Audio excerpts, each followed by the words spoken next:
The scariest prospect is the one that we have right now,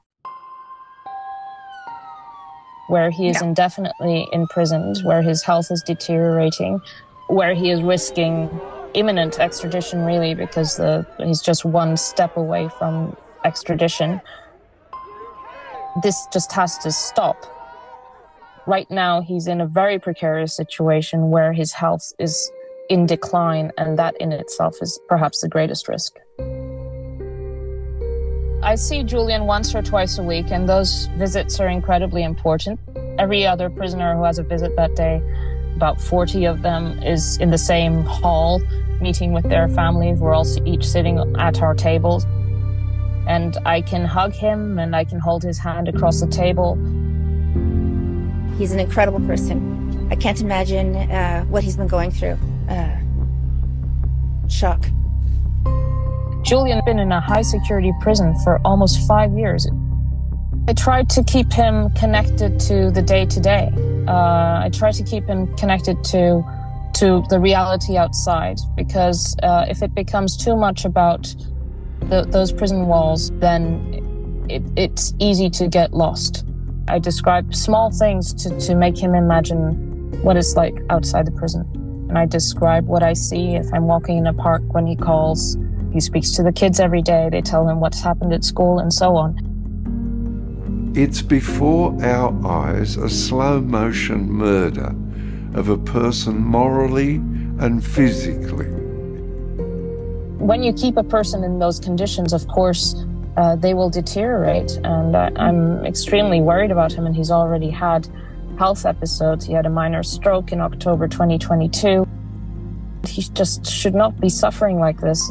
Until you've been in a place like Belmarsh, you have no idea what it's like. It's very, very, very oppressive.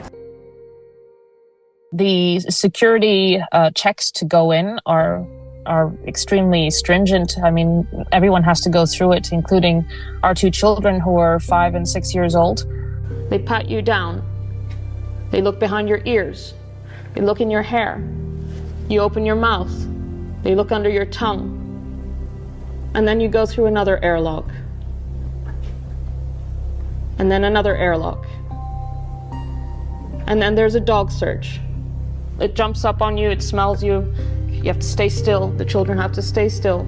And it's quite intimidating, a dog search. And they have to do this just to see their father. Some days are extremely difficult, and it's hard to know what to say to get him to feel optimistic about the possibilities of the future. And then other days he brightens up. So it really changes from day to day, and there have been periods where he's been really, really deeply in a dark place. The basic bottom line is he's in there because he exposed some war crimes. It is not a crime to publish American war crimes. It's in the public interest. It's democracy. We can't make that an example to society where we penalise people for that. He published the truth about war crimes against a powerful government that is exerting its power to punish him.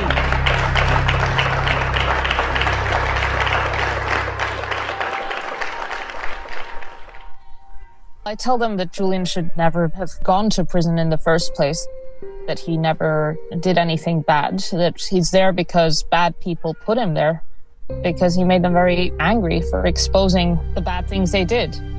This cruelty is against Julian.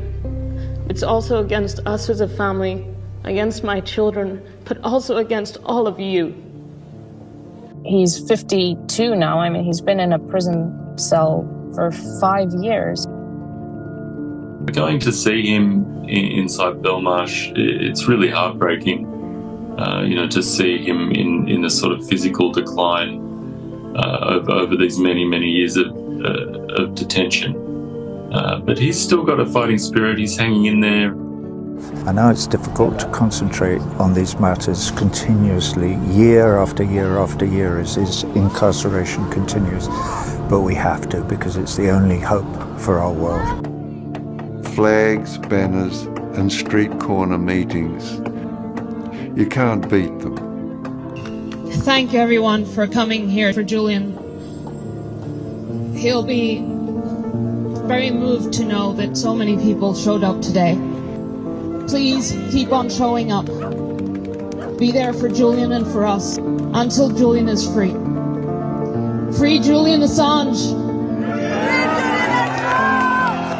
Without these things, it would be impossible for both him and me to bear the situations. That's how we're living our marriage and our relationship at the moment, with our focus on Julian coming home when this nightmare is brought to an end.